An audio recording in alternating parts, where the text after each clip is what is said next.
Hello, ഞാൻ ഷഹനയാണ് ആലുവയിൽ നിന്നും. ഞാൻ അക്കൗണ്ടൻ്റാണ്. അക്കൗണ്ടൻ്റ് ആവാനുള്ള ആഗ്രഹം തന്നെയാണ് ഞാൻ ബികോം ചൂസ് ചെയ്യാനുള്ള കാരണം.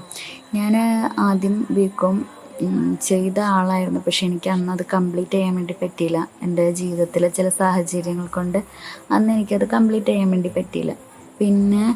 പിന്നീട് പലപ്പോഴും അത് കംപ്ലീറ്റ് ചെയ്യാൻ പറ്റാതെ പോയതിൽ ഭയങ്കര വിഷമവും ഭയങ്കര നിരാശയും ഒക്കെ തോന്നി. പിന്നെ എപ്പോഴും ഒരു ഡിഗ്രി വേണം, ഡിഗ്രി എങ്ങനെയും ചെയ്യണം, അത് വീട്ടിലിരുന്നുകൊണ്ട് തന്നെ എങ്ങനെയും ചെയ്യാൻ പറ്റുന്ന ഒരു ഇതിനെക്കുറിച്ചൊക്കെ എപ്പോഴും ആലോചിക്കുമായിരുന്നു.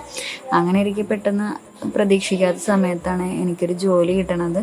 ജോലി കിട്ടിക്കഴിഞ്ഞപ്പോൾ ഞാൻ ആലോചിച്ചത് എന്തായാലും എൻ്റെ മുടങ്ങിപ്പോയ ബികോം കംപ്ലീറ്റ് ചെയ്യണം എന്ന് തന്നെയാണ്. അങ്ങനെ ഞാൻ ബികോം കംപ്ലീറ്റ് ചെയ്യാൻ വേണ്ടിയിട്ട് ഓൺലൈനായിട്ട് അങ്ങനെ എന്തെങ്കിലുമൊക്കെ ഉണ്ടോയെന്ന് അന്വേഷിച്ച് നടക്കുന്ന സമയത്താണ് ഞാൻ ഇൻസ്റ്റയിൽ ലേൺവൈസിൻ്റെ സ്റ്റോറി കാണുന്നത്. അങ്ങനെ ഇൻസ്റ്റ വഴിയാണ് ഞാൻ ലേൺവൈസിൽ രജിസ്റ്റർ ചെയ്യണതും അവരെന്നെ വിളിക്കണതും.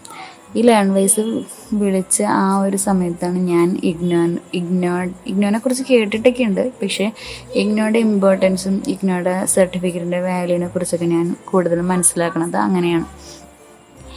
പിന്നെ ലേൺവൈസിനെ കുറിച്ച് പറയുകയാണെങ്കിൽ നമുക്ക് ലേൺവൈസിൻ്റെ ഒരു ആപ്പുണ്ട്. ആപ്പിൽ നമുക്ക് റെക്കോർഡിംഗ് ക്ലാസ് ഉണ്ട്, വാല്യൂ ആഡ് നോട്ടുണ്ട്, സ്റ്റഡി മെറ്റീരിയൽ ഉണ്ട്, പിന്നെ PYQ പ്രീവിയസ് ഇയർ ക്വസ്റ്റ്യൻസ് ഉണ്ട്. അതുപോലെ തന്നെ നമുക്ക് മെൻറ്റർ ഉണ്ട് നമ്മുടെ കൂടെ എപ്പോഴും.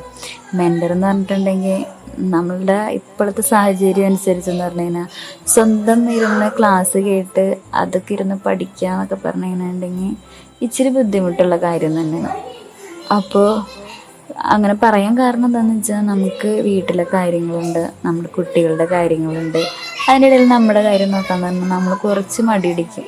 പക്ഷേ നമുക്ക് മെൻറ്റർ ഉള്ളത് കൊണ്ട് തന്നെ നമ്മുടെ കാര്യങ്ങൾക്ക് വേണ്ടിയിട്ട് അവർ നമ്മളെ വിളിച്ച് ക്ലാസ് കേൾക്കാനും അങ്ങനെ ഇങ്ങനെ ഓരോ ഉപദേശങ്ങളൊക്കെ തരാനൊക്കെ ഫസ്റ്റ് ഇയറിൽ, ഇപ്പം ഞാൻ ഫസ്റ്റ് ഇയർ കഴിഞ്ഞു, ഫസ്റ്റ് ഇയറിൽ മെൻറ്റർ അതുപോലെ എന്നെ വിളിച്ച് ക്ലാസ് കേൾക്കാനും ഡെയിലി ഇത് മൈ ലേൺവൈസ് ഡേ എന്ന് പറഞ്ഞാൽ അത് അപ്ഡേറ്റ് ചെയ്യാനൊക്കെ പറയുമായിരുന്നു. അതുകൊണ്ട് തന്നെ റെക്കോർഡിംഗ് ക്ലാസ്സും ലൈവ് ക്ലാസ്സും എല്ലാം അറ്റൻഡ് ചെയ്യുമായിരുന്നു. അപ്പോൾ നമുക്ക് ലൈവ് ക്ലാസ് തരുന്നത് നമ്മൾ റെക്കോർഡിംഗ് ക്ലാസ്സിൽ കേട്ട കാര്യങ്ങളിൽ നിന്ന് നമുക്ക് ഉള്ള സംശയങ്ങളൊക്കെ തീർക്കാനും ഒക്കെ വേണ്ടിയിട്ടായിരുന്നു. അങ്ങനെ ഇപ്പോൾ ഫസ്റ്റ് ഇയർ കംപ്ലീറ്റ് ആയി, അതിൽ ഭയങ്കര സന്തോഷമുണ്ട്.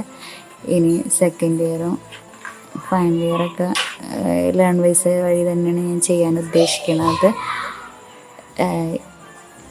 എന്തായാലും ഇത്രയും നേരം എനിക്ക് വേണ്ടി സഹകരിച്ച എല്ലാവർക്കും നന്ദി, നമസ്കാരം.